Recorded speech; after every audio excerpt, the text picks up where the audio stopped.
Every journey has a first step. In shooting, that first step is the draw. It's one of the first skills we learn, but I think it's one of the last we truly understand. Most shooters believe the draw begins when the timer goes off. I don't. I think it begins before your hand ever moves. It begins with awareness. When people talk about the draw, they usually talk about speed, drawing under a second and beating that timer.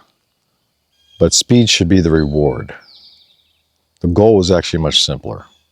Present the pistol with a complete grip ready to fire with an acceptable sight picture when you need it. And if any movement doesn't serve that, then it's unnecessary. Before I ever touch a gun, I check in with my body. I feel my feet to make sure they're balanced. Not rocking back, not leaning too far forward. My knees staying relaxed, my shoulders staying loose. Take one calm breath, and I'm not trying to relax because I'm nervous. I'm removing unnecessary tension before I start, because tension at the beginning will usually follow you through a stage.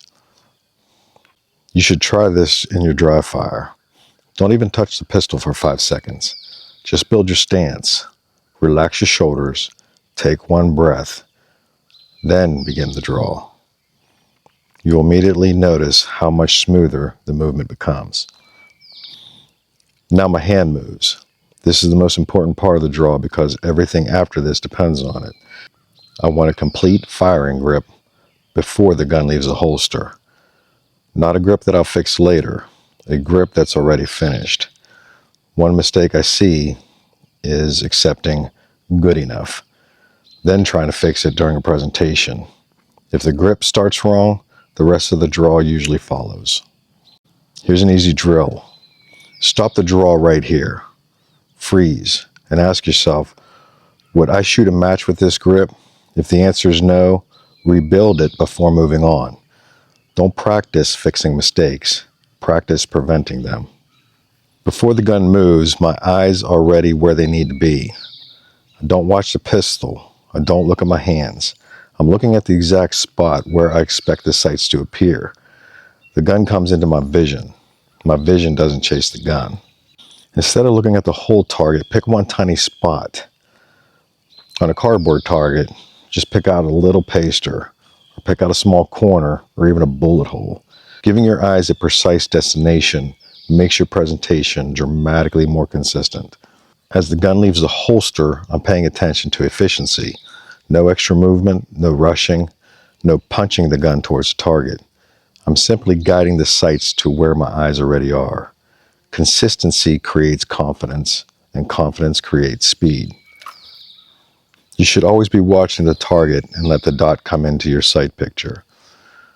So in your periphery is where you should be seeing the dot. And if it dives, swings, or bounces into the window, it's not the dot. Something earlier in the draw created it. The dot is simply showing you where to look. This is what changed my shooting. I stopped counting repetitions and I started collecting observations. Every draw became information. Every mistake became feedback. The more aware I became, the more valuable every repetition became. I've watched shooters fire thousands of rounds and never really improve. I've also watched shooters improve dramatically because every repetition had a purpose. Awareness doesn't replace practice, it multiplies it. So the next time you practice, don't focus on getting faster. Just pick one thing. Maybe it's your stance, your grip, your vision, your presentation. Notice every part of it. Learn from it, then repeat. The draw isn't just the first skill we learn. It's the first opportunity we have to practice presence. Because before the timer, before the shot, before the score, there's a choice to simply go through the motion or to become totally aware of it. That's where improvement begins. That's where presence begins. I hope you continue to walk the steel path with me.